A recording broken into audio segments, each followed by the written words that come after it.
दासान्दि EM रनजित बसुमतारीखौ थाद'नाय गैयै गोबां फसंथानफोरजों लोगोसे लामा दालां बायदि बायदि रायजोनि जौगाथायनि खामानि मावफुंनायखौ बेखेवबाय थानायखौ नुनो मोननाय जादों। मावफुंनायनि सिगां नङा, मावफुंनायनि उनावसो मोनफ्रोम जौगाथायनि खामानिखौ बेखेवो UPPL सरकारा। थिग बेबायदिनो दिनैबो गावनि 14 नं चिरां दुवारनि सिंनि गोथौ गामि खुंग्रिं BCDCनि सिङाव थानाय सेलेखागुरियाव थानाय गंसे RCC दालां बेखेवना होयो आरो आस्राबारि BCDCनि सिङाव थानाय आस्राबारि गोथैबारि पुरब गलाजार गामियाव हाबलांनाय CC ब्लक लामाखौ बेखेवना होयो, जायखौ बे ओनसोलनि रायजो राजाया जोबोद गोजोननाय फोरमायो आरो UPPL सरकारखौनो थाबाय थाजानो लुबैयो। खौरांगिरिफोरनि मोगा-मोगियाव EM रनजित बसुमतारी बिथाङा फोरमायनाय बायदिब्ला, रायजोआ खुसिब्लानो UPPL सरकाराबो खुसि, UPPL दोलोआ खुसिब्लानो रायजोआ खुसि। रायजो राजानि खुसिनि थाखायनो अरायबो खामानि मावनो UPPLआ थियारि। बेनिखायनो फैबाय थानाय समाव गोथौ ओनसोलफोरजों लोगोसे जेराव जेराव नांगौ रायजोनि जौगाथायनि गोनांथि दं, बेफोरखौ फारि फारि मावलांगोन होनना बुंथियो।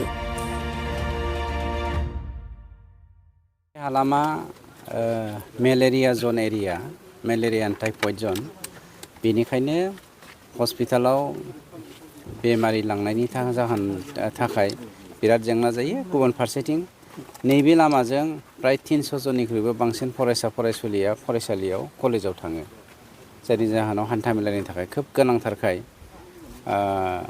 जोंनि प्राइमारिजों सावरायनानै भेरि इम्परटेन्ट मोनसे पार्ट होनानै बेखौ जोङो देग्लाय मावनानै होनाय जादों। दा रायजो राजाफ्रा खोब गोजोननाय मोनदों। जों बे लामाखौ हान्थिनानै बे लामानि गेजेरजोंनो जोंनि बे हालामखौबो जोङो इक'नमिकेलि जौगाहोनो हासिगोन, बेखौ रायजो राजाफोरनाव मोनसे सानखांनाय फैदों। रायजो राजाफ्रा खुसि माने जोंनि सरकारा खुसि, सरकारा खुसि माने जों साफ्रोमबो दैदेनगिरिफ्रा खुसि। बे ओनसोलाव देहा फाहामथायनिबो सुबिदा एसे नांगौ जादों। गुबैयै जोङो माबाखौ हेल्थ सेन्टारखौ खुंग्रिं प्राइमारिनि मोनसे जायगायाव लादों लानाया, ओमफ्राय लाइमुथियाव मोनसे लादों, खिन्थु दासिमबो बियो बानायनो हायाखै जोङो। अब्ला बे लिस्टआव दंखासै, जोंनि समस्तिनिफ्राय गासै 10 खान जोङो हेल्थ सेन्टार हरनाय जादों।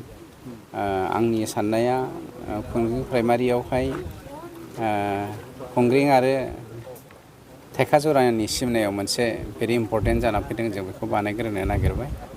ओमफ्राय मोनसेया लाइमुथियावहाय, ओरैनो बियो खुंग्रिङानो काभार जायो जानाया, अब्लाबो लाइमुथिखौ भेरि इम्परटेन्ट होननानै बयबो सानदों। जोङो सावरायलायनायनि गेजेरजों गासैबो समस्याखौनो समाधान खालामगोन, अब्लाबो गोथौ हालाम हिसाबै जोंहा हान्था मेलाया भेरि इम्परटेन्टसिन, बिराद गोनांसिन, जायनि जाहोनाव जों हान्था मेलाखौ बांसिन गोसो होदों। किसुमान जायगायाव लामा दालां बानायबावनांगौ, नेक्स्टआव बानायनो थाखाय गोबां दं, बिराद बुरजा दङ। ओरैनो देग्लाय बेफोरबायदि दालां गिदिरा जोंना 2 हमजाखाबाय, MLA निफ्राय 2, गंसेया वर्ल्ड भिजननिफ्राय हमजादों, ओमफ्राय आरो 2 PWD निफ्राय दंबावो, अलरेडि सार्भे जाखाबाय। 2 जाबावगोन बावैसोनो, देग्लायनि बे 23-24 बाजेटनि गेजेरजोंनो, फाइनान्सियेल इयारनि गेजेरजोंनो जालांबाय थागोन। जों जेब्लासिम सरकाराव थागोन, जोंहा राजखान्थि गेलेनायनि सम नङा, बेयो जौगानायनि थाखाय मावनायनिसो सम। राजखान्थि समाव राजखान्थि गेलेगोन, जौगानायनि समाव जौगानायनि हाबाफारि मावगोन।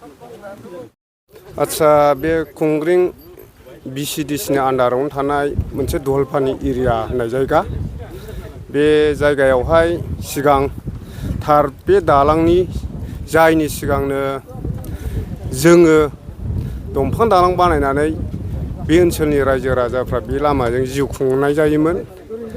दा बिटिआर सरकार जानाय लोगो लोगो जोंना बे दंफां दालांखौ बोखारनानै दा सरकारनि दालां जानाय जाबाय। जोङो गोजोननाय मोनदों आरो बेजोंनो लोगोसे जोंनि बहुदथार हान्थामेला रायजो राजा बिथांमोनहाबो मोजां मोनदों आरो माखासे मावथि सोद्रोमाफोरखौबो मोजां मोनदों, बाख्नायदों। दा बेखिनिखौनो आंनि बुंनांगौखौ आङो। सिगांनि सरकारखौ नोंथांमोना खावलायहैदोंना हैयाखै सरकारनिसिम? सिगांनि सरकाराव फ्राय दलफानि एरिया हिसाबै जोंनो एसे लिडिं मेनमोन। दा बेनि गेजेराव थांनाय BTC इलेक्सनाव जोंनो बेखौ आंनो बेखौ खरसा गारनानै दालां गैयिनि थाखाय दंफां दालां बानायनाय जादोंमोन। दा बे दंफां दालां समावहाय BTC इलेक्सन समाव जोंना बे डिपुटि चिफ खाम्फा बरगयारि सारानो बे दालां समाव जों खावलायहरनायाव बेखेवफैनाय जादोंमोन। दा बे बेखेवनानै बिथाङा खाफाल गैजाया इलेक्सनाव जेननानै थांनांबाय। दा बेजोंनो लोगोसे जोङो बे दालांखौनो दानि BTR सरखार गोदानावनो जोङो मावफुंथारनो होननानै दानि सरखारजों जों लोगो नांनानै बे हाबाफारिखौ जाफुंहोनाय जादों। जोंनि बे ओनसोलाव जेंनाया बहुतथार दङ। मानो होनोब्ला जोंहा बे ओनसोला गोग्लैसोनानै थानाय, लामा हान्थामेलानि थाखाय प्रब्लेम आरो माखासे हेल्थ सार्भिसनि थाखायबो प्रब्लेम आरो बेजोंनो लोगोसे गोबांथार मावनांगौ हाबाफारि दं। आरो बे ओनसोलाव जोंनो ME स्कुल नांगौ आरो माखासे जोंहा गावबुरा भबनबो गैजाया। गोबांथार गामि हिसाबै जोङो जिरायसालि जिरायनानै मोजां गाज्रि सावरायलायनो जोंहा सुबिदा मोनाखै जायगानि थाखाय। दा बेखौ जों मोनबावनांगौ, मोनोब्ला मोजां आरो लासै लासै जाहाथे जोंनि माखासे गांनाय उखैनायखौ दानि BTR सरकारा सुफुंगोन होननानै जोङो मिजिंथिनाय थायो। गिबियावनो आङो जोंनि बड'लेण्ड बुब्लि आरो सांबादिक नोंथांमोननिसिम आंनि गोसो गोरबोनिफ्राय खुलुमग्रोनाय बावहरग्रोबाय। दा जोङो दिनै नैबे आस्राबारि गोथैबारि पुर्बगला जाहार जिथु बे भिलेज रड दिनै जि जोङो दिनै गोदान सरखार BTR दिनै जोंनि प्रमद बर' सार दैदेननाय सरखार, दिनै जोंनि रन्जित सारमोन दैदेननाय बे जोंनि BTR गोदान सरखाराव जों दिनै बे लामाखौ CC ब्लक हिसाबै जों मोनफुंनो हाबाय। दा एमाउन्टखौ आङो आधा किल'मिटाराव गासै 40 लाखनि मोनफुंनो हादों जोंनि बे गोदान सरखाराव। जिथु थांनाय 17 बोसोराव जोङो इमान बोसोर जोङो गोदो हाबनानै दंमोन, जों खाथिदोंमोनब्लाबो जोंनि बे गामिया बा ओनसोला जों नासयजादोंमोन।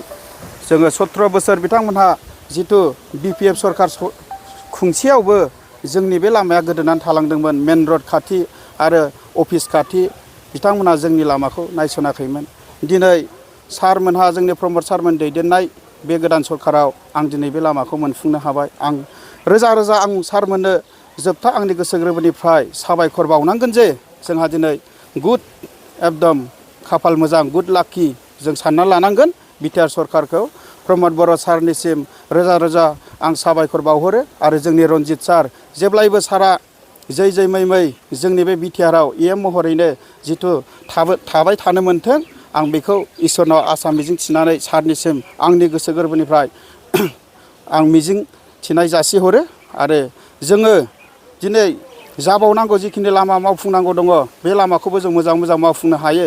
आरो आं आफा आनान गसाइनाव इसोरनाव बोर बिनानै जोंनि BTR गभर्नमेन्टखौ जोंहा मोजांनो सारमोनहा बेफोरबायदिनो मावफुंलांनो हाबाय थाथों आरो दैदेनलांनो हाबाय थाथों होननानै मोनफ्रोमबो जोंनि बे BTR हालामावहाय जोंनि डेभेलपआ मोजां जाबाय थाथों, आं बेखौ मिजिंथियो।